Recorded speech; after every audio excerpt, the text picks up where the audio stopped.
Bismillahirrahmanirrahim. Oh, berarti kita mau jalan sana, Ustaz. Malam ini. Sudah.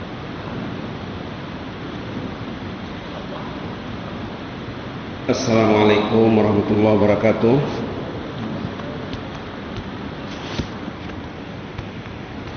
Bismillahirrahmanirrahim. Alhamdulillahirabbil alamin wa bihi nasta'in ala umuri dunya waddin.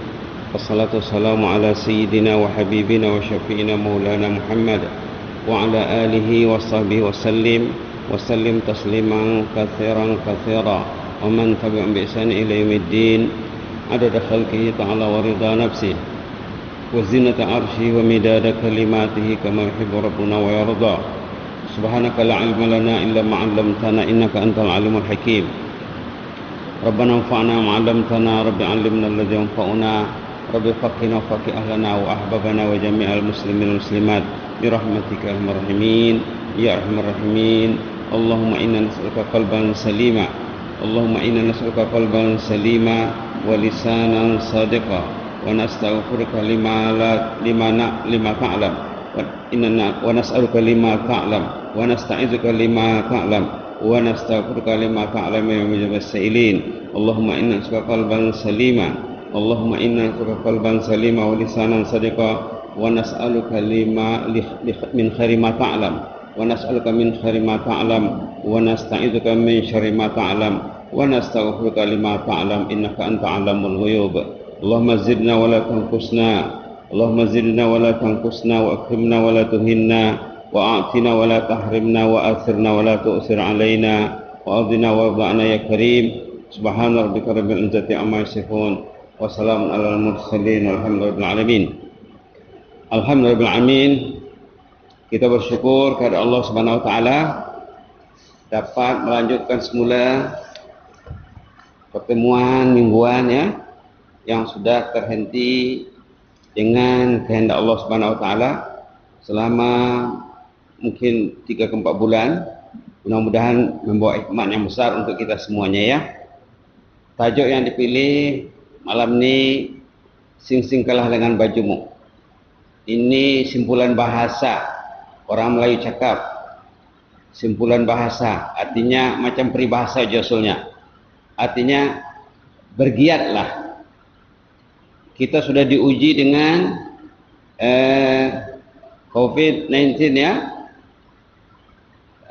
Lama terputus hubungan kita dengan masjid, terputus hubungan dengan sholat berjamaah, terputus hubungan dengan majelis ilmu.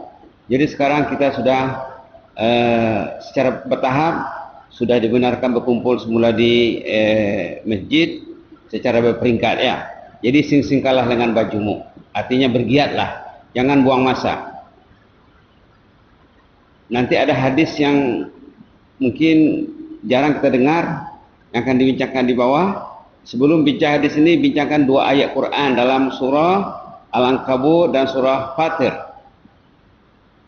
Ayat surah Al-Ankabut ini nombor 45. Firman Allah Subhanahu wa taala, a'udzubillahi minasyaitonir rajim. Utlu ma uhiya ilaika minal kitabi wa aqimis shalah. Innas salata tanha 'anil fahsya'i wal munkar wa la dzikrullahi akbar. Wallahu ya'lamu ma tasna'un. Shadaqallahul azim. Apa message yang penting di sini? Message yang penting di sini, sebelum perintah bersalat ada perintah suruh baca Quran. Perhatikan ayat itu ya. Utlu ma uhiya ilaika minal kitab. Artinya baca Quran dulu. Wa aqimis shalah, baru salat. Langkah yang benar sebelum salat baca Quran. Mungkin kalau dia tak baca Quran di masjid, baca Quran di rumah atau baca Quran dalam perjalanan. Jangan main handphone sebelum salat. Nanti salatnya akan kacau. Jangan pegang handphone, suruh mengaji dulu. Tengok ayat kedua juga. Surah Fatir. Innal ladzina yatluna kitaballahi wa aqamus salata wa anfaqu mimma razaqnahum مما رزقناهم سرا وعلانية يرجون تجارة لن تبور. Shadaqallahul azim. Surah Fatir ayat 9. Sama judulnya ya. Innal ladzina yatluna kitaballah. Baca Quran dulu. Wa aqamus shalah, baru salat. Orang yang sembahyang tak baca Quran, sembahyang tidak akan pernah meningkat. Kalau tidak ada Quran di hati, kalau dia sembahyang, susah kan khusyuk.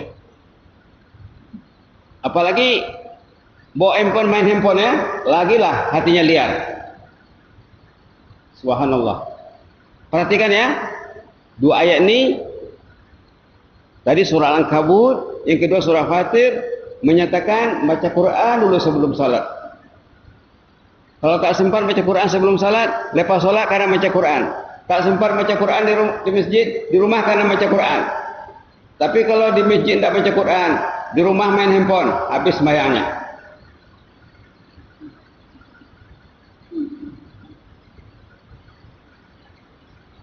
Perhatikan ayat ini. Jadi sing kalah dengan bajumu. Berubahlah. Ubahlah cara hidup. Subhanallah. Di sini ada cerita di sini. Kisah pencinta Al-Quran dan perindu masjid. Ada cerita di sini. Seorang hamba Allah. Ini terjadi di Arab ya. Terlihat anak muda datang ke masjid. Anak muda ini datang sebelum azan. Dia sebenarnya langkah yang tepat datang sebelum azan atau paling lambat waktu azan. Jangan datang lepas azan yang mengakibatkan orang itu terlambat takbiratul ihram bersama imam. Jangan terlambat takbiratul ihram bersama imam. Imam takbir Allahu Akbar, kita pun Allahu Akbar. Itu yang bagus.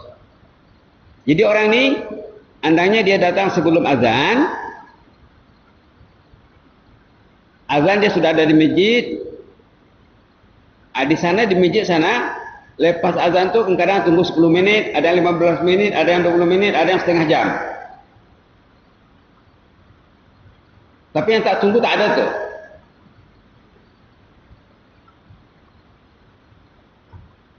Diorang tunggu sama ada 10 menit. Time azan tak masuk ya. Tak dikira time azan tu. Atau 15 menit, 20 menit, setengah jam pun ada. Pergilah Mekah Madinah, dia tunggu. Padahal jemaah sana ramai. Subhanallah. Jadi masa menunggu ni, si belia tadi dia pegang handphone. Ini yang merungsingkan petugas di sana. Dia pegang handphone. Ini salat subuh, sembahyang subuh. Macam tak ada kerja lain. Bahwa hidupnya adalah handphone. Sebelum sholat handphone, lepas sholat handphone, di rumah handphone, dimanapun handphone. Itu sholatnya akan hanyut. Subhanallah. Lalu petugas tadi macam kasihan tengok Pak. Baru dia teringat di sini ada hadis Rasulullah SAW. Di sini ada di sini hadis riwayat Imam Muslim, hadis sahih. Boleh kita perhatikan. Apa kata baginda Rasulullah SAW? Ayyukum yuhibbu an yaghduwa kulla yawmin ila buthan awil aqiq wa ya'ti minhu binaqataini qaumawaini fi ghairi ismin wala qati'ati rahim wa qulna ya Rasulullah nuhibbu dhalik qal afala yaghdu ahadukum ila al-masjid fa ya'lam aw yu'allim aw yaqra ayataini min kitabillahi azza wa jalla khairul lahu min naqatain wa salas khairul lahu min salas wa arba' khairul lahu min arba' wa min a'dadihinna minal ibil. Ini hadis sahih Muslim. Apa maksudnya? Maksudnya kalau kita datang di pagi hari ke masjid, sama ada sebelum sholat atau lepas azan atau lepas sholat, kalau kita baca Quran, satu ayat yang dibaca nilainya lebih daripada satu ekor unta besar yang gemuk. Ini ya. Kalau kita baca Quran di pagi hari di masjid, sama ada kita datang awal sebelum sholat, sebelum azan, atau datang lepas azan, Tapi nunggu ya, jangan tak ditunggu. Atau baca Quran lepas salat, satu ayat, katanya 2 ayat Al-Quran lebih bagus daripada 2 ekor unta gemuk. Dulu orang bahasanya bahasa unta, karena dulu tidak ada Mercedes, tidak ada BMW. Harta yang termahal, gitulah. Subhanallah. Jadi kalau pergi masjid, karena baca Quran. Berniat dari rumah ke masjid nak baca Quran. Targetnya berapa ayat? Nak baca Yasin, nak baca Waqiah, Yasin 83, Waqiah 96. Nak baca Suratul Mulk, nak baca surah lain, kan ada target. Nak baca 1 halaman, 2 halaman, nak baca setengah juz, 1 juz. Nak baca surah Al-Kahf. Ini maksudnya, ini message-nya yang maksudkan di sini. Sing-singkal dengan bajumu, jangan tak baca Quran masa pergi masjid.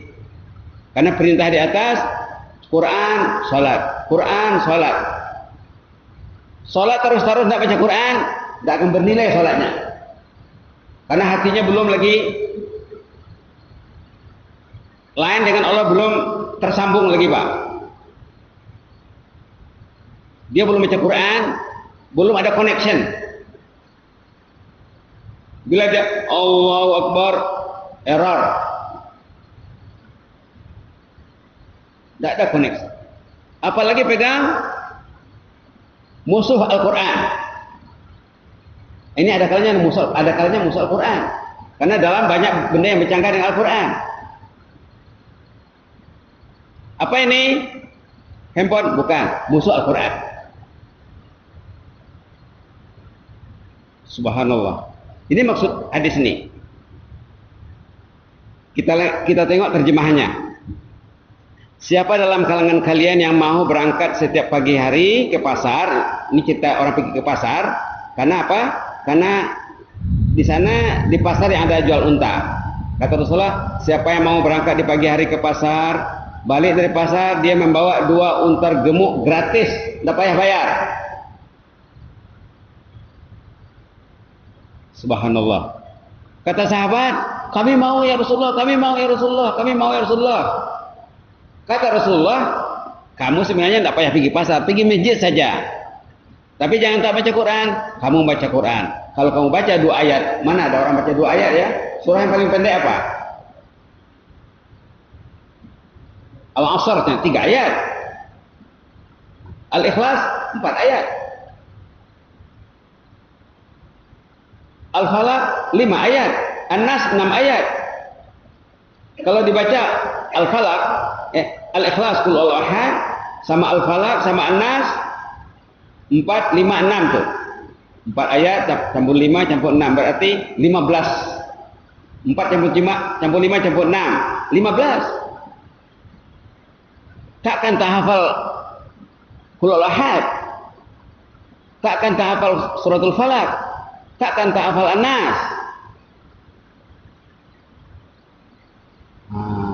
Subhanallah. Itu kata Rasulullah, kalau kita pergi masjid, kalau kita baca Quran, kita akan mendapat nilai. Ini nilai ekstra sebenarnya. Ada lagi nilai baca Quran, ada lagi. Nilai baca per huruf ada lagi. Quran ini dinilai per huruf. Boleh tengok nanti Qul huwallahu ahad berapa huruf, Al-Falaq berapa huruf, An-Nas berapa huruf. Boleh tengok nanti. Nilai per huruf 1 huruf 10. 1 huruf 10. Subhanallah. Subhanallah. Itu maka bila ditanya oleh Rasulullah SAW, siapa yang mau mendapatkan unta gratis pagi hari? Kami mau semuanya, kata sahabat. Semua kami mau. Tidak ada yang tak mau. Baiklah di sini, jika kamu berangkat ke masjid, lalu kamu pelajari atau kamu membaca 2 ayat Quran, belajar ataupun membaca. Kalau dia tidak belajar, dia membaca. Belajar pun sama juga usulnya. Zakarah, kultum. Dalam tazkirah pendek itu dibincangkan ayat Quran, sama-sama baca. Kata Rasulullah, lalu kamu pelajari 2 ayat Quran, nilai amal ini lebih baik pada 2 ekor unta, 3 ayat lebih baik dari 3 unta, 4 ayat lebih baik daripada 4 ekor unta, atau jumlah yang lain. Si hamba akan meraih unta sebanyak jumlah ayat yang dibacanya. Subhanallah. Nah, mencapai target 100 ayat senang saja ya. Baca Al-Waqiah, campur suratul Ikhlas. Al-Waqiah 96, Al-Ikhlas 4 ayat, 96 campur 4 jadi 100. Nah. Ini membaca di masjid. Membaca di rumah lain kira, membaca di jalan lain kira lagi. Subhanallah. Bermakna jika kamu baca 100 ayat Al-Quran katanya, kamu akan meraih 100 ekor unta. Justru si pemuda yang dalam kisah di atas tadi, jika dirinya merasakan atau mengetahui pesanan mesra Rasulullah ini, orang itu tidak akan bermain handphone di dalam masjid. Rugi. Kalau main handphone dalam masjid, setan kambang. Patutnya orang duduk di masjid didoakan malaikat, ya Allah ampun dosa orang ini, ya Allah beri dia rahmat. Sehingga kalau dia main handphone, tidak akan didoakan malaikat ya. Tersekat dari doa malaikat. Kecuali darurat ya. Kecuali darurat. Nah, subhanallah. Ini tajuknya tajuk main handphone nih. Nah. Menurut ulama, muka surat 2 ya sudah. Jika Anda ingin berkomunikasi dengan Allah, pertama salat, yang kedua baca Quran. Kalau kita ingin bercakap dengan Allah, bukalah Quran. Dalam salat, bila imam baca Fatihah, Allah bercakap dengan kita, dengan jemaah pun bercakap dengan Allah. Bismillahirrahmanirrahim. Ini Allah yang bercakap. Allah itu Ar-Rahman, Allah itu Ar-Rahim. Kita kena tahu di mana Rahman Rahimnya Allah. Datang ke masjid, kedatangannya dikira per langkah. Kalau dia datang di pagi hari sholat subuh, berniat sebelum tidur, tidurnya ibadat. Itu perlunya niat. Jangan tak berniat. Sebelum tidur dia berniat, besok saya nak pergi sembahyang ke masjid. Tidurnya ibadat. Itu Rahman Rahim Allah. Bila dia pergi, kepergiannya dikira per langkah. 1 langkah 3 nilainya. 1 langkah 3 nilainya. Diampunkan 1 dosa, dinaikkan 1 kenaikan, dan dikasih 1 poin pahala. Per langkah. Itu Rahman Rahim Allah. Kalau dia datang sembahyang subuh contohnya ya, dia sempat sembahyang sunat 2 rakaat sebelum subuh, nilai sembahyang sunat 2 rakaat ini lebih besar daripada dunia dan segala isinya. Bila kita sholat, kita kena tahu benda ini, nampak. Kalau tak tahu, tak dapat. Kalau sembahyang saja, kenapa sembahyang? Tak tahu, contohnya lah, tak dapat lah. Kata ulama, dia kena tasawur. Syarat yang mendapat imbalan yang tinggi ini kata ulama ada 2. Pertama tasawur, yang kedua al-ikhlas, an-niyah. Dia kena tahu nilai per langkah, dia kena tahu 1 langkah 3 nilai. Dia kena tahu. Kalau dia tak tahu, beramal dengan ketidaktahuan, beramal dengan kejahilan. Macam mana nak kasih nilai? Dia tak tahu. Baik. Kalau dia sudah datang sembahyang, tadi nilai sembahyang sunat saja lebih daripada segala urusan dunia ini, Pak. Raka'atul fajri khairu minad dunya wa ma fiha. Sembahyang sunat 2 rakaat sebelum subuh itu nilainya lebih daripada semua kekayaan alam ini. Itu maka dikatakan ulama, kalau orang itu sembahyang fardu, kalau dia terlambat takbir sama imam dah bismillahirrahmanirrahim, baru dia akan takbir, itu kerugian yang dialaminya lebih daripada kekayaan dunia ini. Kerugian yang dialami orang yang terlambat takbir bersama imam, ini yang cakap Imam Ghazali ya, Imam Ghazali rahimahullah dalam Ihya Ulumuddin. lebih daripada semua kekayaan dunia ini. Semua estate dunia ini. Kalau dia datang sembahyang subuh komplit dengan takbiratul ihram, sembahyang sunat saja lebih daripada nilai kekayaan dunia. Macam mana dengan sembahyang subuhnya? Mungkin 10 kali itu, mungkin 100 kali itu, mungkin 1000 kali itu. Wallahu a'lam. Itu maka dikatakan oleh Rasulullah SAW, kalau orang yang bermasalah itu tahu kelebihan sembahyang subuh berjamaah dan sembahyang isya berjamaah, mereka mesti datang walaupun merangkak merunggal.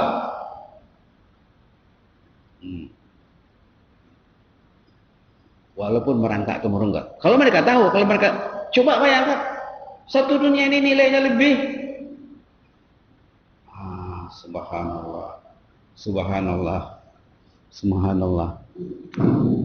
Menurut ulama, jika ingin berkomunikasi dengan Allah, lakukanlah sembahyang sunat, sembahyang ataupun baca Quran.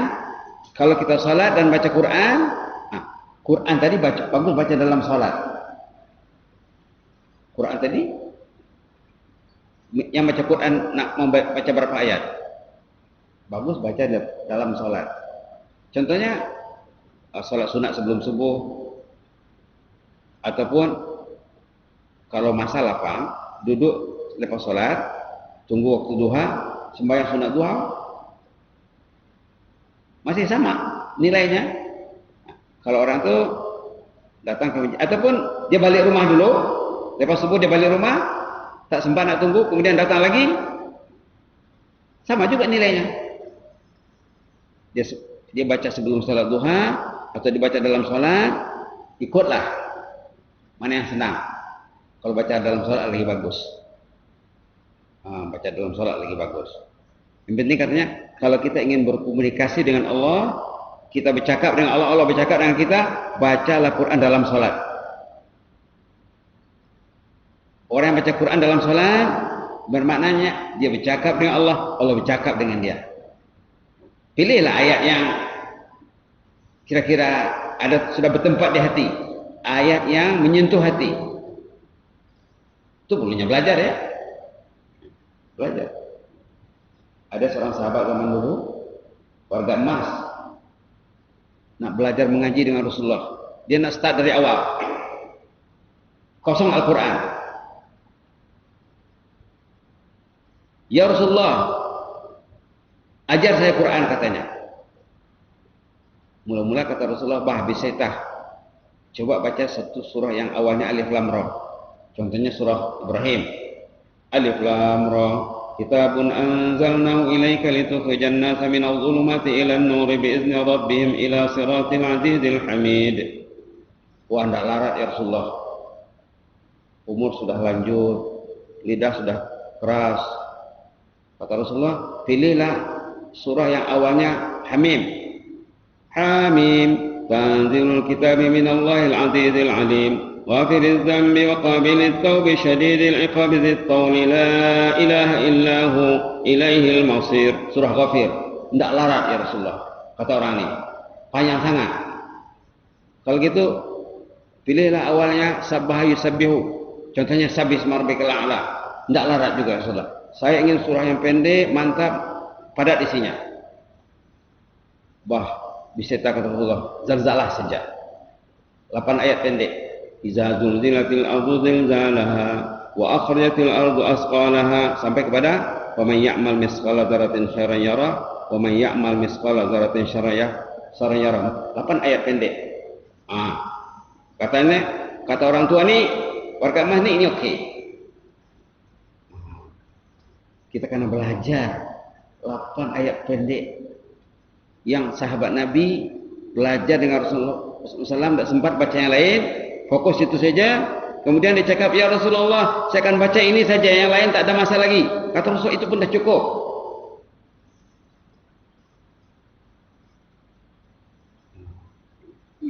Oke, kata Rasulullah. Fokus gitu.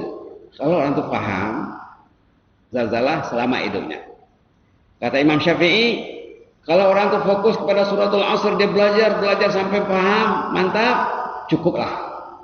Kata Imam Syafi'i, 3 ayat. Jadi kita baca yang paham. yang ada sentuhannya di hati. Kalau kita boleh baca surah Al-Mulk, tabarakalladzi biyadihil mulk, dengan kefahaman, dengan tadabbur, lagi bisa ya. Ataupun surah Yasin, surah Waqiah, yang lain-lain juga ya. Yang penting, kata ulama, kalau kita mau bercakap dengan Allah, Allah bercakap dengan kita, ada komunikasi timbal balik, bacalah Quran dalam salat. Jadi membaca Quran di sini termasuk juga dalam salat dan luar salat. Subhanallah. Kita sekarang peringkat ketiga ya, muka surah 2. Maka betapa besarnya kerugian insan yang hatinya jauh dari masjid dan jauh dari Al-Quran. Ke masjid tidak ada niat nak pegang Quran, itu aneh itu. Pergi masjid, tapi tak ada niat nak pegang Quran. Quran tu ya, bercakap dengan setiap pengunjung masjid. Haji katanya, peganglah saya. Haji bawa handphone ke masjid tu macam mana? Kata Quran tu. Bercakap dengan namanya lisanul hal. Dalam Islam lisan tu ada dua. Percakapan tu ada dua. Lisanul hal wa lisanul maqal. Dalam Islam bahasa itu ada dua. Ada lisanul maqal, bercakap dengan lisan. Macam saya bercakap sekarang. Bercakap dengan lisanul hal, Quran itu bercakap tuh. Orang yang tak pegang Quran pergi masjid, Quran itu bercakap. Haji, kenapa Haji bawa handphone ke masjid? Saya bilang nak dipegang. Balik rumah, Quran di rumah bercakap lagi.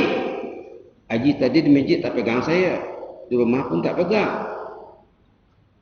Haji nanti masuk kubur, mau teman dengan saya, kau mau teman dengan Samsung? Mau teman dengan Oppo? Kata Quran tuh. Bercakap tuh dengan lisanul hal. Haji, pintu kubur sudah dekat. Belum ada Quran di hati lagi. Macam mana tuh? Bercakap Quran tuh. Dengan apa namanya? Lisanul hal. Contohnya apa? Contohnya si ayah atau si suami balik rumah dia pegang Quran, dia mengaji dia dengan niat supaya istrinya mengaji. Dia tak cakap. Berarti dia berdakwah dengan lisanul hal. Ataupun suami istri duduk supaya anaknya nanti duduk sama. Suami mengaji, istri mengaji, sama-sama mengaji. Dengan niat, mak bapaknya berniat supaya anaknya tersentak dari kelalaiannya, mau duduk bersama dengan mak bapaknya. Mak mengaji, ayah mengaji, dengan niat mendakwah anak tadi. Tapi dia tak panggil lain. Mari kita baca Quran. Dia tak cakap. Dia bercakap secara amali. Dakwah amali lah ya. Itu namanya lisanul hal. Kalau si ayah dibiarkannya istri tak baca Quran, satu rumah tak baca Quran, berarti dia membiarkan mereka hanyut dengan media dengan secara lisanul hal. Sama ada dia membaca Quran, dia berdakwah dengan lisanul hal. Kalau dia bercakap lagi, mana dua lah. Berdakwah dengan bahasa lisan, dengan bahasa perihal ataupun perbuatan. Kalau si suami duduk dengan istrinya di rumah, berdua baca Quran, datang malaikat. Datang malaikat ke rumah itu. Ditulis, kalau ikut anaknya, ditulis nama suami, nama istri, emak, ayah dengan anak-anak. Ditulis oleh malaikat, dibuat senarai, kemudian mereka juga rekodkan apa yang dibaca, berapa banyak yang dibaca. Lepas aktiviti itu, nanti akan dilaporkan kepada Allah. Ini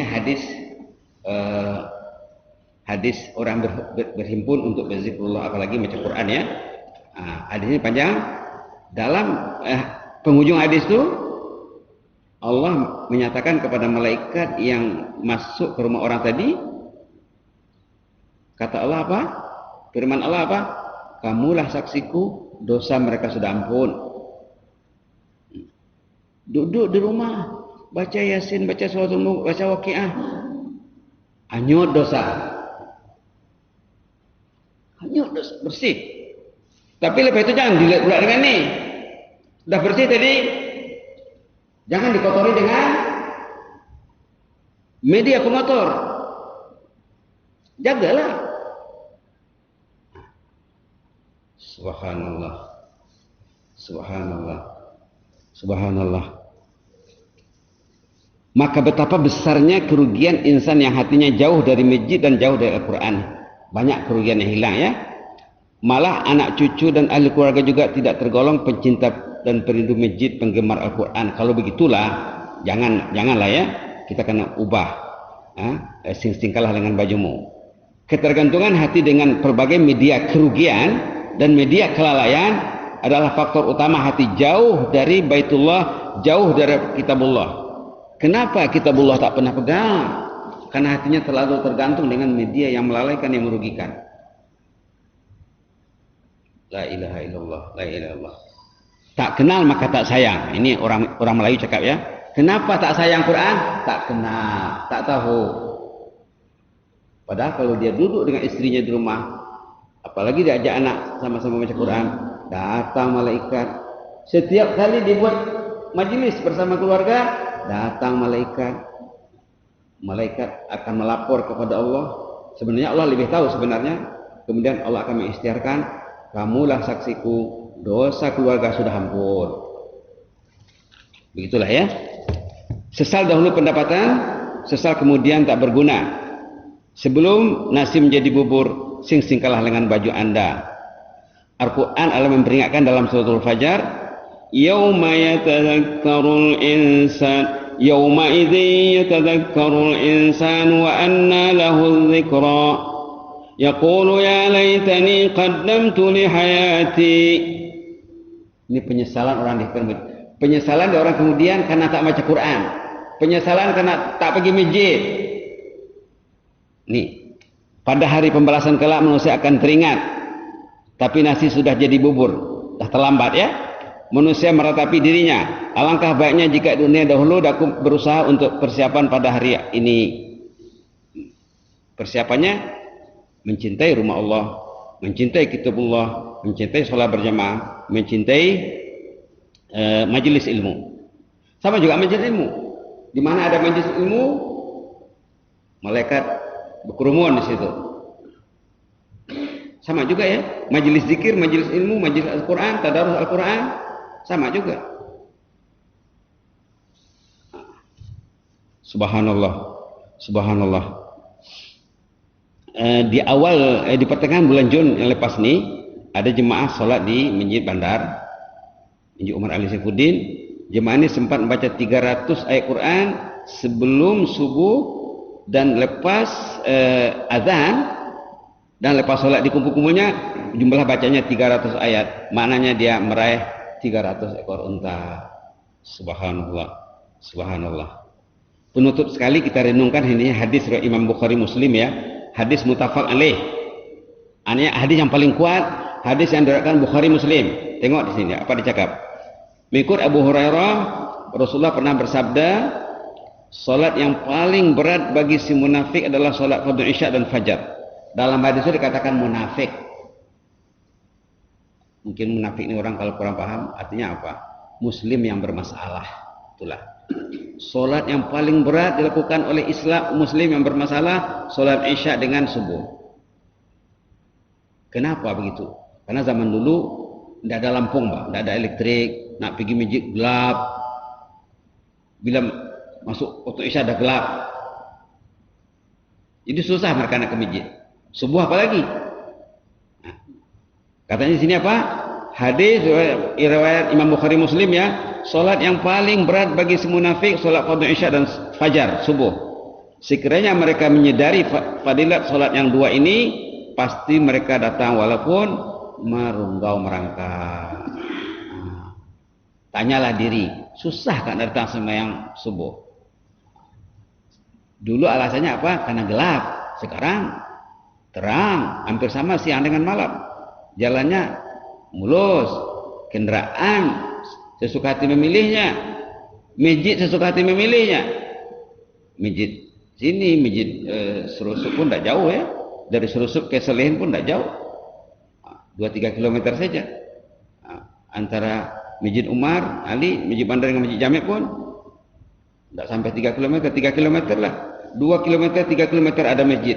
Sesuka hati memilih. Kalau berat katanya datang, itu tanda Muslim yang bermasalah. Kita doakan mereka ya. Di sini ada lagi peribahasa Minang, Minang itu pulang, Melayu maksudnya. Berakit-rakit ke hulu, berenang ke tepian. Bersakit-sakit dahulu, bersenang-senang kemudian. Biarlah kalau kita merasa susah nak bangun awal, kita akan senang kemudian nanti. Sing-sing kalah dengan bajumu sebelum nasi menjadi bubur. Berapa ruginya ya? Satu hari berapa unta rugi satu hari karena tak pergi ke masjid, karena tak baca Quran. Padahal potensi itu ada sama dia, Pak. Dia berpeluang nak meraih 100, 200, 300. Boleh dia buat, Pak. Tapi kata ulama itulah ya, syarat mengamalkan benda ini ada 2 tadi ya, tasawur dengan niatnya ikhlas. Dia kena tahu benda ini, kalau saya baca satu ayat, nilainya mengikut hadis saya Muslim 1 ekor unta. Ini bayarannya bukan di dunia ya, bayarannya di jannah nanti. Kalau KKN-nya sudah banyak di sana, esetnya sudah banyak di surga, tentulah senang nak masuk surga. Eset sudah banyak di sana. Subhanallah. Kemudian kita ada cakap tadi, setiap ayat yang dia baca itu, kalau dia hafal, itu gunanya menghafal ya. Satu ayat yang dibacanya, satu kenaikan di surga, 1 derajat. 2 ayat, 2 kenaikan. Nanti orang bila masuk surga, sampai sana suruh ngaji, baca tahjid. Itu pun bacalah. Berapa ayat dia baca, disitulah level dia. Kalau ada 100 ayat, dia akan naik tingkat yang 100. Kalau ada 200, dia akan naik tingkat 200. Perbezaan 1 derajat dengan 1 derajat di atasnya katanya dalam hadis seperti melihat bintang di malam hari. Bila orang itu tinggi 1 derajat dari sahabatnya, tidak nampak lagi. Tidak nampak lagi. Subhanallah. Kemudian baca juga, setiap kali kita baca, dosa tahap terhapus. Kita kena ingat tuh, setiap kali kita baca Quran, dosa itu tolak, Pak. Dihapus dosa. Kemudian dapat pahala dan kesehatan badan pun semakin baik. Menurut ilmu kesehatan, orang yang rajin baca Quran akan lebih sehat daripada orang malas baca Quran. Karena katanya, kata ulama, bila kita baca Quran, badan kita ini berinteraksi dengan bacaan tadi. Molekul-molekul badan kita ini macam ada akal, happy mendengar bacaan itu. Bagus saja ini katanya, pintu kubur sudah dekat, dia rajin mengaji, insya Allah kesehatan akan semakin baik. Kalau andai kata dia sakit, dia pergi berobat ke hospital kemana, mudah sembuhnya insya Allah. Karena badannya lebih baik daripada orang yang tak baca Quran ya. Kalau kita lihat sejarah orang-orang saleh tentang ini banyak sekali ya. Jadi kita targetlah sing-sing kalah dengan bajumu. Kita kena target mulai besok kita nak baca tadarus pun boleh berkelompok, 2 orang, 3 orang, 5 orang, 10 orang, sama juga. Tidak mesti baca 1 orang. Tapi ini karena baca di masjid ya. Baca rumah tu perlu juga, tapi itu bab lain. Ini bab membaca Quran di masjid di pagi hari, sama ada sebelum subuh, lepas subuh, ataupun waktu kita sembahyang duha kita datang lagi ke sini, ataupun masjid lain. Begitulah ya. Mudah-mudahan Allah memberi kita rahmat, amin rabbal alamin. Allahumma zidna wa la tanqusna wa akrimna wa la tuhinna wa a'tina wa la tahrimna wa athirna wa la tu'sir alaina wa adina wa da'na ya karim. Allahumma inna nas'aluka qalban salima wa lisanan sadiqa wa nas'aluka min khairi ma ta'lam wa na'udzubika min syarri ma ta'lam wa nastaghfiruka lima ta'lam innaka anta 'allamul ghuyub. Allahumma ighfir lana dhanbana kullah dikkahu wa jillah wa awalahu wa akhirahu wa alaniyatahu wa sirrah. Ghufranaka rabbana wa ilaikal masir. Ghufranaka rabbana wa ilaikal masir. Ghufranaka rabbana wa ilaikal masir. Allahumma ighfir lana warhamna wa tub 'alaina innaka antat tawwabur rahim. Subhana rabbika rabbil izzati amma yasifun Wassalamun alal mursalin. Walhamdulillahil alamin. Amin amin amin. Taqabbalallahu minkum.